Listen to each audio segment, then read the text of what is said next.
လာအလူရှင်မရဲ့ဒါနစေတနာရှင်စေတနာတွေတပွဲဝဲစွန့်ကြဲနေတဲ့တတာမှုတွေပြုတဲ့စေတနာရှင်သူရင်ထဲမှာပဲဖြစ်ပေါ်နေသောစေတနာဇောလေးဝင်ပြောပြရရင်ပြောပြရရင်အကျွေးမွေးမှလည်းမနှမျောတဲ့စေတနာရှင်ဝိရကံရမတွန့်လို့တဲ့စေတနာရှင်အလူမကြီးဒါနရှင်တို့ခေါ်မဲ့စားတွေနာမမြည်ကလေးကြောင်းခေါ်လိုက်တဲ့စေတနာ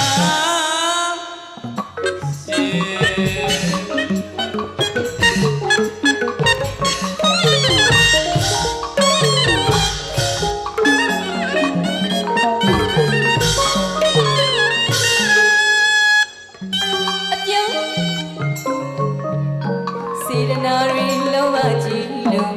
ပြောတီလူတွေစေတနာရှင်အပြောချူတဲ့ကိုလူကြောင့်စေတနာတွေလောဘကြီးလို့ပြောတီလူတွေစေတနာရှင်သူရဲ့စိတ်ထဲမှာတွေသူရဲ့စိတ်ထဲမှာတွေပေါ်ပေါက်နေ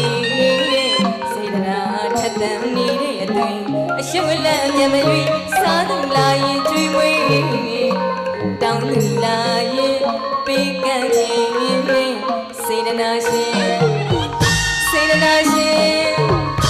အနှုတ်တကားကြီးဘုဖြူလွင်လို့ခေါ်မယ့်အစားတွင်နာမမြေကလေးပြောင်းခေါ်လိုက်ရင်စေတနာ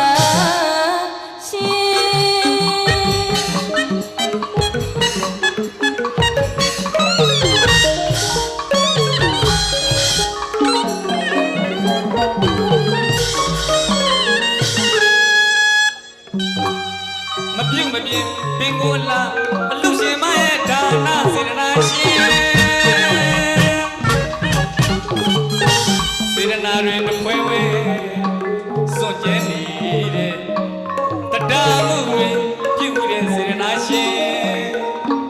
သူရင်ထဲမှာပဲဖြစ်ပေါ်နေသောစေတနာဇောလေးဝင်ပြောပြရရင်ပြောပြရရင်အကျွေးမွေးမှလည်းမနှမျောတဲ့စေတနာရှင်ပေးရကံရမတွန့်လို့တဲ့စေတနာရှင်အလူမကြီးဒါနရှင်တို့ခေါ်မဲ့စားတွင်နာမကြီးကလေးကြောင်းခေါ်လိုက်တဲ့စေတနာရှင်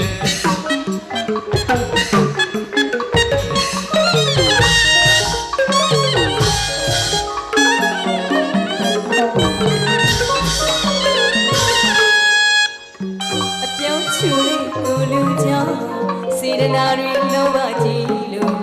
ပြောတီလူတွေစေတနာရှင်အပြောင်းချိုတဲ့ကိုလူကြောင့်စေတနာတွေလောဘကြီးလို့ပြောတီလူတွေစေတနာရှင်သူရဲ့စိတ်ထဲမှာတွေသူရဲ့စိတ်ထဲမှာတွေပေါ်ပေါက်နေတဲ့စေတနာထက်သန်နေတဲ့အသွင်အရှက်လက်အမျက်မရွေးစားလာရင်ကျွေးမွေးတောင်းသူလာရင်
ဆိုင်အတွက်လက်ခုပ်တန်ကျိန်းနဲ့ရှင်းပြပေးကြပါဦးခင်ဗျာကျေးဇူးတင်ပါတယ်အဲ့တော့လူကလူမတွေနဲ့ချစ်ရတဲ့ဘော်ဒါပေါင်းတဲ့ရောင်းရဲ့နေရာဆုလာကြတော့အဲ့ကျွန်တော်ကလည်းကျွန်တော်တို့ပံပိုးတိကပ်ပေးတဲ့မန္တလေးဇော်မင်းဆိုင်ပွဲကို